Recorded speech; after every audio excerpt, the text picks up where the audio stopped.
ಗೀತಾ ಮಹಾತ್ಮೆ. M ಹಿ ನ ವ್ಯಥಯಂತ್ಯೇತೆ ಪುರುಷಂ ಪುರುಷರ್ಷಭ ಸಮದುಃಖ ಸುಖಂ ಧೀರಂ ಸೋಮೃತತ್ವಾಯ ಕಲ್ಪತೆ. ಈ ಶ್ಲೋಕದಲ್ಲಿ ಕೃಷ್ಣನು ಮಾನವ ಜೀವನದಲ್ಲಿ ಸುಖ ದುಃಖಗಳ ನಡುವಿನ ಸಮತೋಲನದ ಮಹತ್ವವನ್ನು ಹಾಗೂ ಆತ್ಮೋನ್ನತಿಯ ದಾರಿಯನ್ನು ವಿವರಿಸಿದ್ದಾನೆ. ಇಂದ್ರಿಯಗಳಿಂದ ಉಂಟಾಗುವ ಅನುಭವಗಳಾದ ಶೀತ, ಉಷ್ಣ, ಸುಖ, ದುಃಖಗಳು ತಾತ್ಕಾಲಿಕ ಮತ್ತು ದೇಹ ಸಂಬಂಧಿತವೆಂದು ಕೃಷ್ಣನು ಹೇಳುತ್ತಾನೆ.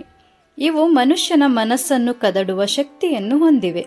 ಆದರೆ ಯಾರು ಇಂತಹ ಅನುಭವಗಳಿಂದ ವ್ಯತಿತನಾಗದೆ ಸುಖದಲ್ಲಿಯೂ ದುಃಖದಲ್ಲಿಯೂ ಸಮಭಾವವನ್ನು ಕಾಪಾಡುತ್ತಾನೋ ಅವನು ಧೀರ ಎಂದು ಕರೆಯಲ್ಪಡುತ್ತಾನೆ ಎಂದು ಕೃಷ್ಣ ಹೇಳುತ್ತಾನೆ.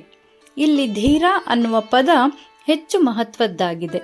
ಏಕೆಂದರೆ ಧೀರ ಎಂದರೆ ಭಾವನೆಗಳಿಲ್ಲದವನು ಎಂದರ್ಥವಲ್ಲ, ಬದಲಾಗಿ ಭಾವನೆಗಳಿಂದ ನಿಯಂತ್ರಿಸಲ್ಪಡದವನು ಎಂದರ್ಥ.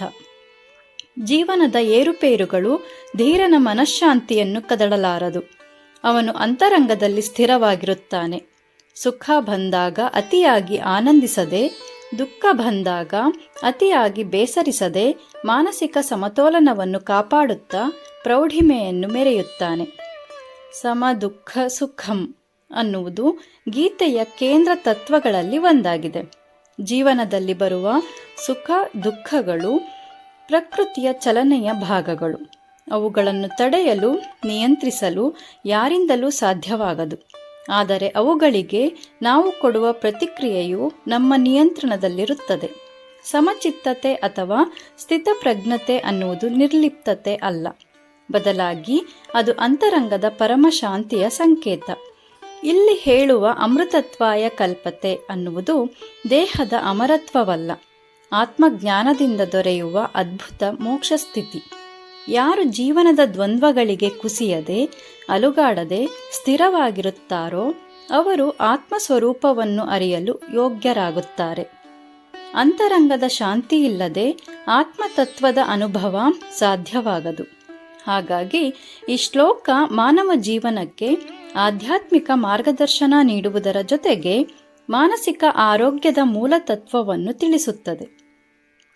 ಪ್ರಸ್ತುತ ವೇಗದ ಸ್ಪರ್ಧಾತ್ಮಕವಾದ ಡಿಜಿಟಲ್ ಯುಗದಲ್ಲಿ ಒತ್ತಡ, ಸ್ಪರ್ಧೆ, ಟೀಕೆ, ಸೋಲು, ಅವಮಾನ, ಪ್ರಚಾರದ ಹುಚ್ಚು, ನಕಲಿಗಳ ಆಡಂಬರ, ಗುರುತಿಸದಿರುವಿಕೆ ಇವುಗಳಿಂದ ಮನಸ್ಸು ವಿಚಲಿತವಾಗಿ ಅಸ್ಥಿರವಾಗುವುದು ಸಾಮಾನ್ಯ.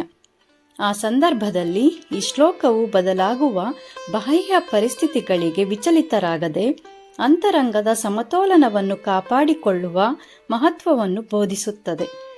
ಸುಖ ದುಃಖಗಳ ಏರಿಳಿತಗಳಿಗೆ ಅಲುಗಾಡದ ಧೀರ ಮನಸ್ಸಿನವರಾಗಿದ್ದು ಆತ್ಮಜ್ಞಾನ ಮತ್ತು ಮೋಕ್ಷದ ದಾರಿಗೆ ಅರ್ಹರಾಗಿ ಸಮಚಿತ್ತತೆ ಹಾಗೂ ಸ್ಥಿತಪ್ರಜ್ಞರಾಗಿದ್ದು ಜೀವನದ ಪರಮ ಸಾಫಲ್ಯವನ್ನು ಪಡೆಯಬೇಕು ಎಂದು ಇಲ್ಲಿ ಕೃಷ್ಣನು ಹೇಳುತ್ತಾನೆ.